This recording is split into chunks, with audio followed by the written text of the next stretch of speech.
Salut les amis, j'espère que vous allez bien. Pour ma part, ça va, alhamdoulilah. Si vous avez un rêve ou une passion qui va à l'encontre des désirs de ta famille, cette vidéo est faite pour vous. Sadio Mané est un footballeur très respecté et admiré par beaucoup de Sénégalais. Pourtant, il avait mené un combat dur avec sa famille pour réaliser son rêve. À la fin de cette vidéo, vous comprendrez parfaitement comment sortir de cette situation vraiment douloureuse et devenir une source d'inspiration pour les autres. Alors, avant de commencer, n'oubliez pas de vous abonner et d'activer la cloche de notification. Allez, let's go!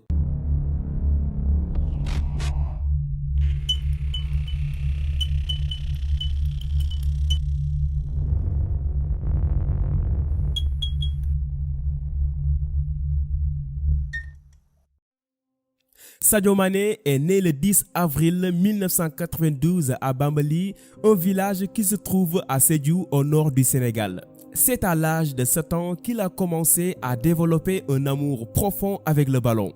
Mais étant dans une famille pauvre et très religieuse, son enfance avec le football était très difficile. Son père était imam et évidemment tout imam rêve de voir sa progéniture suivre ses pas. Mais le petit Sadio avait une ambition très différente de celle de son père. Presque tous les jours, il jouait au foot et il lui arrivait souvent de cesser les cours pour se rendre sur les terrains de football. Ses parents n'aimaient pas cette attitude et n'hésitaient pas à lui frapper pour le dissuader. Mais à l'âge de 10 ans, lors de la Coupe du Monde 2002, Sadio Mané voit son désir de vouloir être footballeur boosté par la prestation incroyable des Lions de la Teranga. En 2002, il y a eu cette Coupe du Monde où le Sénégal a participé. Tu n'avais que 10 ans à cette époque-là. Est-ce que ça t'a donné envie de réaliser tes rêves? Je dirais plutôt que c'est cette Coupe du Monde qui a fait que ce qui m'a le plus marqué. Parce que j'étais jeune. Et je me rappelle, j'étais encore à l'école primaire avec mes amis. C'était la fin des écoles. Donc, c'était le 31 juin, mai, je pense, quand le Sénégal jouait. On avait tous laissé pour aller regarder le match et après, quand le Sénégal, on vous a battu, tout le monde allait se jubiler. Enlever les t-shirts, courir partout.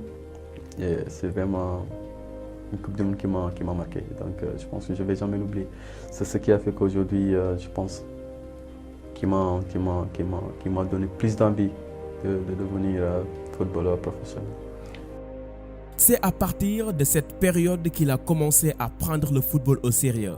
Il participait aux tournois de football et au bout de quelques temps, il fait déjà le buzz dans tout son village grâce à son talent à manipuler le ballon. Mais encore une fois, sa famille lui bloque le chemin de ses rêves.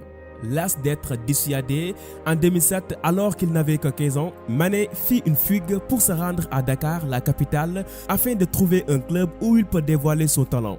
Mais ses parents l'ont retrouvé quelques semaines plus tard et le ramena au village. Cependant, déterminé à poursuivre ses rêves, il dit à ses parents de lui laisser jouer au foot, sinon il continuerait à fuguer, mais ces derniers ne l'ont pas écouté. Il fugue de nouveau, mais cette fois-ci, il va à Mbour, une ville très réputée dans le milieu du football au Sénégal.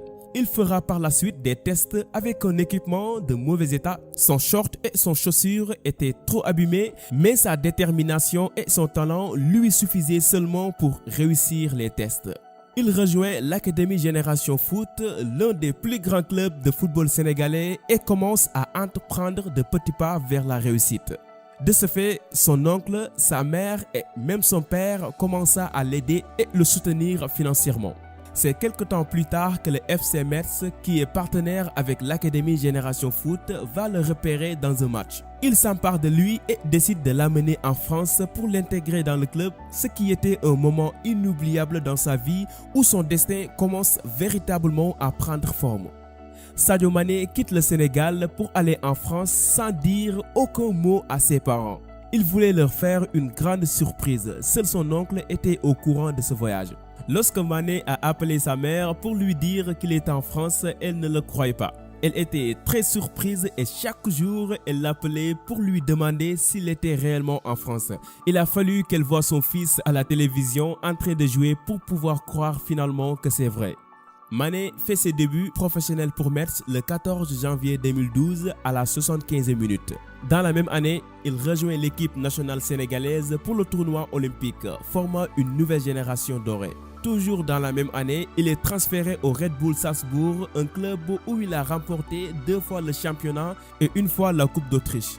Le 1er septembre 2014, il rejoint le Southampton pour 15 millions d'euros et c'est dans cette équipe qu'il va attirer l'attention des grands clubs en marquant 25 buts en 75 matchs, détenant aussi le record du triplé le plus rapide de l'histoire de la Premier League, 3 buts en seulement 176 secondes. Mané entre dans l'histoire du football africain en devenant le joueur africain le plus cher de tous les temps en 2016 après avoir signé au Liverpool pour 41 millions d'euros.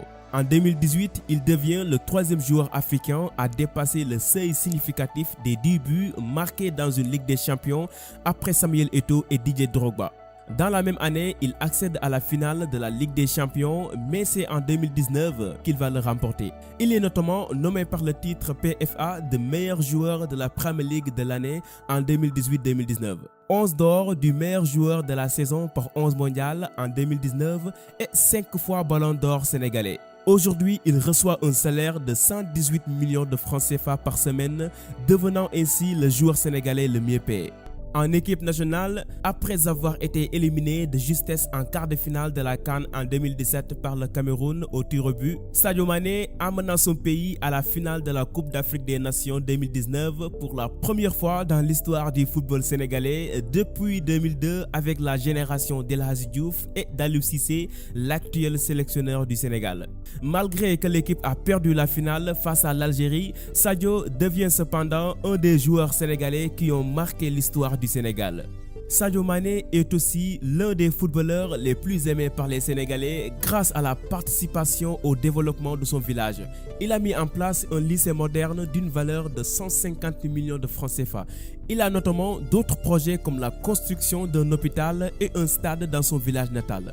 Il est vraiment une personne très généreuse et religieuse aussi. D'ailleurs, il manifeste souvent son appartenance à la communauté musulmane lorsqu'il marque un but. Il a même dit dans une interview que s'il n'était pas un footballeur professionnel, il serait certainement un imam dans une des mosquées de son village. Aujourd'hui, il a 27 ans et il lui reste beaucoup de chemin à parcourir dans le milieu de ce sport mondial. Vous savez, c'est très difficile de poursuivre ses rêves, surtout lorsque votre passion est différente à la réalité du milieu où vous vivez. C'est difficile parce que votre famille et votre entourage seront les premiers à vous mettre des bâtons dans les roues. Ils ne le font pas parce qu'ils vous détestent, mais au contraire, ils vous aiment. Ils ne veulent pas que vous preniez des risques. Ils veulent que vous fassiez ce que tout le monde fait pour avoir la garantie de réussir selon eux. Ils veulent vous imposer leurs idées en pensant vous protéger, mais sans savoir du mal qu'ils vous font subir. Et croyez-moi, ils ne vont pas écouter vos explications. D'ailleurs, vous n'avez même pas besoin de leur expliquer. Ce que vous devez faire est de leur montrer que vous pouvez réussir en faisant ce que vous aimez réellement, que votre passion ne vous mènera pas à votre perte. De ce fait, vous allez travailler dur et faire beaucoup de sacrifices comme Sadio Mané. Et lorsque la réussite sonnera à votre porte, votre famille, votre entourage comprendront et seront très satisfaits. J'ai expérimenté ce même cas avec mes amis et surtout avec mon père lorsque j'ai commencé à faire des vidéos sur ma chaîne YouTube. Mes amis se moquaient tout le temps de moi et mon père me voyait comme un pauvre jeune sans vision dans la vie. J'avais abandonné les études pour me concentrer sur ma passion et c'était très compliqué pour moi. Mais aujourd'hui, cette chaîne m'a permis d'être indépendant et d'entamer d'autres business tout en faisant ce que j'aime vraiment. Maintenant, ils ont compris, ils me soutiennent tous et suggèrent même ma chaîne aux autres. Encore une fois, n'oubliez pas que ce monde est bâti par des personnes qui avaient des visions ou une passion stupide aux yeux de leur entourage. Ne faites pas ce que les autres vous dictent de faire. Faites ce que votre cœur vous inspire de faire.